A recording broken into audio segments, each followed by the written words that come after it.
Bismillahirrahmanirrahim. Setiap muslim seharusnya memahami bahwasanya dalam hidupnya akan terlintas nikmat, dan nikmat-nikmat ini hanya akan bertahan dan bertambah dengan syukur. Demikian pula akan terlintas dalam hidupnya ujian-ujian dan cobaan, dan tidak akan pernah menemukan jalan keluar kecuali dengan sabar. Allah subhanahu wa ta'ala mengingatkan dalam surah Al-Baqarah dan mengekalkannya ditilawakan oleh orang-orang beriman sampai hari kiamat nanti. Surah nomor 2 ayat 155 yang bunyinya, وَلَنَبْلُوَنَّكُمْ بِشَيْءٍ مِنَ الْخَوْفِ وَالْجُوعِ وَنَقْصٍ مِنَ الْأَمْوَالِ وَالْأَنْفُسِ وَالثَّمَرَاتِ وَبَشِّرِ الصَّابِرِينَ. Sungguh pasti akan kami berikan kepada kalian semuanya tanpa terkecuali, muslim atau non-muslim, diberikan cobaan dengan sedikit ketakutan, kelaparan, dan juga kekurangan harta, jiwa, juga hasil panen buah-buahan. Dan berikanlah berita gembira kepada orang-orang yang sabar. Kalau ada yang bertanya misalnya, untuk apa Allah subhanahu wa ta'ala menguji hambanya? Kenapa tidak dilimpahkan nikmat saja pada mereka? Sudah menjadi sifat manusia, kalau dilimpahkan nikmat tanpa ujian, maka mereka akan kufur terhadap nikmat tersebut. Tapi dengan adanya ujian, maka dia akan tahu nilai nikmat yang akan Allah subhanahu wa ta'ala berikan atau yang sedang Allah berikan. Contoh misal, seorang hamba diuji dengan rasa sakit. Maka dengan sakit ini, dia akan tahu nilainya sehat. Ternyata pada saat dia sedang flu, dia sedang meriang, di depan mata dia ada seseorang yang sehat, minum, meneguk air yang sangat sejuk atau dingin. Maka dia baru mengetahui ternyata pada saat dia sehat begitu besarnya nikmat tersebut. Ini diantara tujuan daripada cobaan tersebut. Dari sisi lain, agar setiap hamba menyadari dia punya Tuhan yang akan mengatur semua lini kehidupannya, dan akhirnya dia pun kembali kepada Tuhan tersebut. Kalau kita sedang sehat, melimpah nikmat pada diri kita, maka yang menciptakan kita Allah, yang menciptakan nikmat itu Allah, yang hanya bisa mempertahankan dan menambah hanya Allah. Begitu juga pada saat ujian datang, sedang sakit, kekurangan harta, apapun gangguan-gangguan dalam hidup, maka yang ciptakan kita Allah, yang ciptakan ujian tersebut Allah, dan yang bisa memberikan jalan keluar hanya Allah. Dari ayat ini juga diambil pelajaran bahwasanya Allah subhanahu wa ta'ala menyebutkan sedikit, karena akan terlintas dalam kehidupan setiap orang rasa khawatir, ketakutan-ketakutan, takut akan kematian, takut akan kekurangan harta, takut akan ini dan itu. Demikian juga dengan kelaparan, setiap hari kita bisa rasakan lapar. Maka ini ujian yang datang. Begitu juga dengan kekurangan harta. Tidak semua orang tiba-tiba sukses dan memiliki harta yang banyak. Tapi ada saja tahapan-tahapan daripada ujian harta tersebut. Sebagaimana Ali radhiyallahu anhu mengatakan, siapa yang dikaruniai siapa dikurniai oleh Allah subhanahu wa ta'ala harta, maka dia harusnya memperindah jamuan buat tamunya, melanjutkan hubungan silaturahim, berbagi kepada para orang-orang miskin, orang-orang yang terputus jalan, orang-orang mujahidin, dan jangan lupa dia bersabar terhadap ujian yang datang kepada hartanya. Akan ada orang yang utang dan tidak bayar, akan ada usaha yang tidak sukses, dan seterusnya. Demikian pula dengan jiwa, orang yang kita cintai mungkin akan meninggal dunia, tapi ujian datang, dan disitulah kita bersabar. Demikian juga dengan hasil panen. Tidak semuanya panen itu akan selalu sama hasilnya. Akan ada saatnya di mana kita tidak akan panen maksimal. Demikian pula Allah subhanahu wa ta'ala menyebutkan di dalam surah Al-Baqarah juga ayat 214 yang berbunyi, Am hasibtum an tadkhulul jannata walamma ya'tikum mathalul ladhina khalu min qablikum massathumul ba'sa'u wa dharra wa zulzilu hatta yaqula ar-rasulu wal ladhina amanu ma'ahu mata nasrullah ala inna nasrallahi qarib. Apakah kamu mengira bahwasanya kamu akan masuk ke dalam surga padahal belum datang kepadamu cobaan-cobaan sebagaimana orang-orang terdahulu sebelum kamu? Mereka ditimpa malapetaka dan kesengsaraan serta digoncang dengan berbagai macam ujian dan cobaan, sehingga berkatalah Rasul dan orang-orang yang beriman pada masa itu, bilakah datang pertolongan Allah? Maka jawablah wahai Muhammad, sesungguhnya pertolongan Allah itu dekat. Jadi dari ayat ini kita bisa ambil pelajaran, ternyata Allah subhanahu wa ta'ala menggantungkan surga itu atau memberikan surga sebagai balasan bagi orang-orang yang sudah melalui cobaan-cobaan dalam hidupnya. Demikian pula Allah Subhanahu wa taala berfirman dalam surah Al-Ankabut surah nomor 29 ayat 2 sampai ayat 3 yang berbunyi, "Ahasiban nasu an yutraku an yaqulu amanna wa hum la yuftanun." Apakah manusia mengira bahwasanya mereka akan dibiarkan begitu saja mengatakan sudah beriman atau kami telah beriman sementara mereka tidak diuji dengan keimanan tersebut. Untuk lebih mentegaskan Al-Ankabut ini juga ayat 2-nya, ayat 3-nya ya Allah Subhanahu wa taala bahas dan menyebutkan walaqad fatanna alladziina min qablihim fala ya'lamannallahu alladziina shadaqu wa la ya'lamannal kadzibin. Dan sungguhnya kami telah menguji orang-orang sebelum kalian atau sebelum mereka, maka sungguhnya Allah Subhanahu wa taala mengetahui siapa dengan ujian tersebut yang jujur dengan keimanannya, dan sungguhnya Allah juga akan memilah dan mengetahui orang-orang yang dusta. Allah Subhanahu wa taala menjadikan ujian ini bagi orang-orang beriman untuk membersihkan dosa-dosa mereka sekaligus untuk meninggikan derajat mereka di surga yang mungkin tidak bisa mereka jangkau dengan sedikitnya amal mereka. Dan orang yang paling berat ujiannya adalah para nabi-nabi. Mereka diuji oleh Allah Subhanahu wa taala karena level keimanannya sangat tinggi. Dan bagi orang-orang kafir atau bagi orang-orang fasik terlebih dahulu, orang yang ahli maksiat, agar mereka berhenti dari maksiat tersebut. Kemudian orang-orang kafir agar mereka mengenal dan beriman kepada Tuhannya dan akhirnya meninggalkan kekufuran. Disebutkan dari hadis Sa'id radhiyallahu anhu, beliau berkata, qultu ya Rasulullah, ayyun nasi asyaddu bala? Wahai Rasulullah, siapakah orang yang paling berat ujiannya? Qala sallallahu alaihi wasallam al-anbiya, maka Nabi SAW mengatakan para nabi-nabi. Thummal amthalu fal amthal, kemudian orang yang mendekati imannya nabi-nabi tersebut. Fayubtala ar-rajulu ala hasb dinihi, fa in kana dinuhu sulba ishtadda bala'u.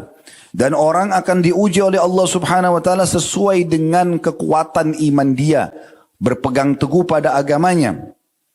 Dan kapan dia memiliki kekuatan yang bagus dalam agamanya, maka akan berat atau akan datang ujian kepadanya. Wa in kana fi dinihi riqqah ibtuliya ala hasb dinihi. Dan kalau seandainya dalam agamanya ada kelemahan, maka dia pun akan diuji sesuai dengan keimanan dan agamanya itu. Fama yabrahul bala'u bil abdi hatta yatrukahu yamshi 'alal ardi ma 'alaihi khati'ah. Dan Allah Subhanahu wa taala terus menguji seorang hamba tersebut sampai hamba itu akan berjalan di muka bumi tanpa tersisa satu dosa pun. Hadis ini riwayat Tirmidzi dan juga Ibnu Majah. Oleh karena itu teman-teman sekalian, dari hadis ini kita bisa lihat ujian akan datang termasuk kepada orang-orang mulia di sisi Allah Subhanahu wa taala. Sekali lagi tujuannya agar hamba tersebut mengetahui ada Tuhannya dan kembali kepadanya, serta akan memuncak dia menikmati dan mensyukuri nikmat yang akan diberikan setelahnya. Saudaraku seiman, syukur dan sabar adalah dua sayap kehidupan. Kalau seseorang memahami ini, maka akan stabil hidupnya. Di saat nikmat sedang ada, dia selalu bersyukur. Di saat cobaan sedang ada, maka dia lalui dengan bersabar. Dan tidak akan stabil kehidupan di saat hanya memilih salah satunya. Misal, sedang ada nikmat, sedang sehat, ada makanan, ada minuman, ada pekerjaan dan segala macam, dia bersyukur. Tapi di saat Allah Azza wa Jalla menguji dia, untuk menguji keimanannya, untuk meninggikan derajatnya, untuk memanggil dia agar kembali dan lebih dekat kepada Tuhannya, misal dengan sakit, misal dengan di PHK, misal dengan bangkrut usaha, misal dengan bercerai, misal dengan ini dan itu, dia tidak bisa bersabar, maka tidak akan stabil kehidupan tersebut. Sebaliknya juga, ada orang yang bersabar di saat diuji oleh Allah Subhanahu wa taala. Misalnya dia miskin, Allah SWT berikan ujian kemiskinan. Dia bersabar, dia lalui, dia terima keputusan Allah. Tapi di saat Allah bukakan pintu rezeki, maka dia lupakan syukur. Seperti kasus Qarun, maka tidak akan pernah seimbang kehidupan tersebut. Dan subhanallah, baginda Nabi SAW menggabungkan dua sayap kehidupan ini agar bisa stabil, dan itu akan dimiliki oleh orang-orang beriman. Sebagaimana sabda yang masyhur riwayat Imam Muslim, ajaban li amril mu'min, inna amrahu kullahu khair. Sesungguhnya sangat mengagumkan perkaranya orang-orang beriman, karena semua urusannya baik, semua lini kehidupannya pada saat dia lalui semuanya baik. Walaysa dzalika li ahadin illa lil mu'min, dan itu tidak dimiliki kecuali orang-orang beriman saja.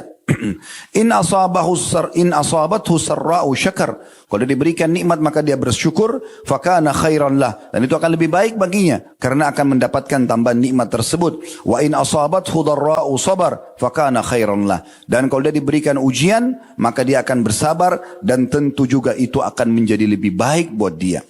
Ali bin Abi Thalib radhiyallahu anhu berpesan kepada kita semua, beliau mengatakan as-sabru minal imani bimanzilatir ra'si minal jasad.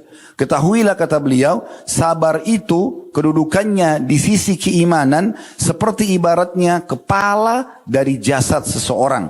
Wala imana liman la sabralah, maka tidak akan dihitung seseorang itu memiliki iman tanpa kesabaran. Dinukil dari kitab Bahjatul Majalis wa Ansul Majalis Ibnu Abdul Bar di halaman 250.